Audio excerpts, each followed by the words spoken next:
Rương, đại châu yọt. Ở ban cầm pung xoay mũi miên bờ râm nè, chmô mía miên nghe chỉ ấp nghe đại châu bờ râm riết, đại cái hai tha đại châu mía, đại chia châu vài khai nằm chia mê tuộc mai đào lập bay lập ban nghe sạ mai nấu phồng đại châu mía miên bờ pôn nè, chmô chum tiểu srain, nông sắc chum nứt nè, chmô yọt, đại tay đại phơi đầm ná tới tam quát cướp tí gần này, nợ pê đại phơi sắc sừng kìm. Nơi đan cầm pung hang miên bờ râm nè, miên yọt sơ có đôi chia với chia côn khlang phụ cài, trái phơi ao miên chú liêng chỉ đàm, ban bọc cá tăng khuôn chỉ style hai đã nghe áo khuôn ảnh thà. ព្រះសម្រាយរាជាធិរាជហើយមានបន្ទាយឈ្មោះថាបន្ទាយនគរប្រជាជននៅតំបន់នោះនាំពីគោរពកោតខ្លាចហើយចាត់ទុកថាជាមេកោយរបស់ខ្លួនស្ដេចសម្រាយបានប្រកាសថានឹងដណ្ដើមរាជពីព្រះចៅចៃចេស្តាដែលដំណឹងនេះបានធ្វើឲ្យនឹកលឺដល់ព្រះអង្គព្រះរាជាបានលើហើយបញ្ជាឲ្យដេកចូលមាសទៅកំចាត់ស្ដេចសម្រាយដោយឆ្លងកាត់នៃការធ្វើសង្គ្រាមជាច្រើនលើកច្រើនសារដេកចូលមាសបានគិតថាស្ដេចសម្រាយខ្សោយក៏សម្រេចចិត្តលើកទ័ពទៅតែបន្តិចបន្តួចដើម្បីបង្ក្រាបជាលទ្ធផលកងទ័ពរបស់ដេកចូលមាសត្រូវបានទ័ពស្ដេចសម្រាយវាយរត់ខ្ចាត់ខ្ចាយ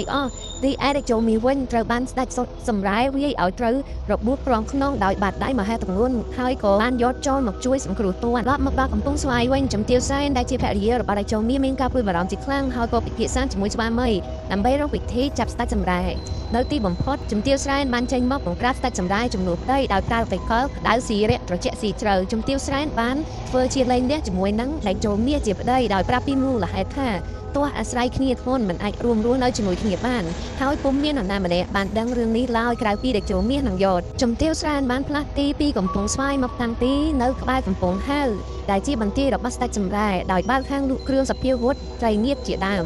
គ្រាដែលកងទ័ពរបស់ដេកចូលមាសចូលមកទិញនាងមិនលក់ឲ្យឡើយតែបើបានឃើញកងទ័ពរបស់ស្ដេចសម្រាយបានចូលមកនាងលក់ឲ្យហើយថែមទាំងមានរបស់របរផ្សេងៗទៀតឲ្យផងពេលមួយនោះអញ្ញាពិភាកដែលជាមន្ត្រីចំណិតរបស់ស្ដេចសម្រាយបានចូលមកក្នុងហាងហើយឃើញជំទាវសែនក៏យកដំណឹងនេះទៅប្រាប់ដល់ស្ដេចសម្រាយជាម្ចាស់ខ្លួនអញ្ញាពិភាកបានរៀបរាប់ពីសម្រស់របស់ជំទាវសែនធ្វើឲ្យស្ដេចសម្រាយរំភើបស្ដេចសម្រាយបានបញ្ជាឲ្យអញ្ញាពិភាកនាំគ្រឿងតម្លៃទៅជូនជំទាវសែនក្រោយពីទទួលបានចំនួនរបស់ស្ដេចសម្រាយជំទាវសែនបានជិះឱកាសយាងស្ដេចសម្រាយចូលរួមក្នុងពិធីមង្គលការក្មួយថ្ងៃរៀបការបានមកដល់ស្ដេចសម្រាយបានយាងមកដល់ហាងជំទាវសែនហើយជ្រុកវង្វេងជាមួយនឹងសម្រស់របស់នាងជំទាវសែនបានពង្រួកស្ដេចសម្រាយដោយបកអកស្រែហើយដាក់ថ្នាំសណ្ដំនៅក្នុងនោះក្រោយផឹកវង្វេងស្មារតីស្ដេចសម្រាយនិងបរិវារក៏លងលក់អស់ទៅទ័ពដែលចូលមាសនិងយតបានចូលមកខំពាត់ចាប់ស្ដេចសម្រាយនិងបពួកទាំងអស់យកទៅថ្វាយព្រះចៅចៃសេស្តាដើម្បីកាត់ទោសតាមច្បាប់នគរក្រោយពីបង្ក្រាបស្ដេចសម្រាយបានជោគជ័យហើយថ្ងៃមួយដែលចូលមាសបានអួតឈាមស្លាប់ដោយរបួសក្នុងខ្នងដែលបានប្រយុទ្ធជាមួយនឹងស្ដេចសម្រាយការគ្រាមុន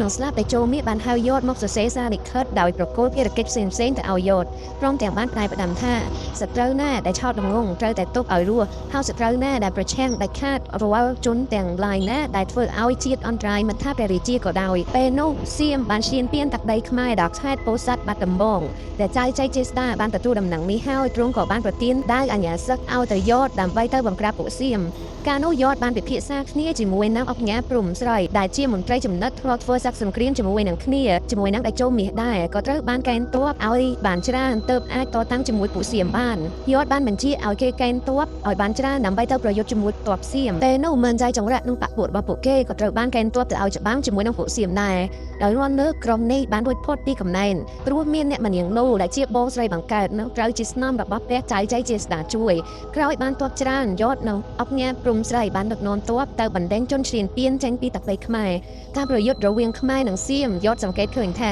ទ័ពខ្មែរដែលមានគ្នាច្រើនចេះតែដកថយចាញ់ព្រៀបសៀមគាត់គិតថាប្រកាសជាមានរនុកក្នុងដែលបានរាយការណ៍ឲ្យជនជាតិសៀមដែលធ្វើឲ្យខ្មែរចាញ់ក្រោយមកយតបានប្រើល្បិចកលឲ្យពលទាហានអូរុស័យបញ្ចាស់ចង់ដើម្បីមកធ្វើជាបន្ទាយក្នុងបំណងស្វែងរកសត្រូវនៅពីក្រៅខ្នងពេលនោះមិនចៃចង្រៈនឹងបពុមិនព្រមធ្វើតាមឡើយដោយលើកឡើងថាពីដើមមកគ្មានអ្នកណាអូរុស័យបញ្ច្រាស់ចង់នោះទេឃើញដូចនោះយតបានដឹងថាក្រុមទាំងនេះហើយតែជាជនរាយការណ៍ឲ្យតែសៀមហើយក៏បានចាប់ពួកគេទៅសម្រាប់ចោលអស់ទៅដំណឹងនេះបានលេចលឺដល់អ្នកម្នាងនោះដែលជាបងធ្វើឲ្យនាងខឹងហើយទទូចសុំឲ្យព្រះចៅចៃចេស្តាហើយយតមកសួរនាំព្រះរាជាបានធ្វើជាសារជាច្រើនលើកឲ្យយតមកនេះជាវាំងតែយតមិនព្រមមកដោយយកដេះថាចាប់ដៃធ្វើសង្គ្រាមដោយមានការស្នើសុំជាច្រើនដងពេកយតក៏សម្រេចចាត់ទុកសង្គ្រាមចាស់ហើយមកធ្វើតាមព្រះរាជបញ្ជា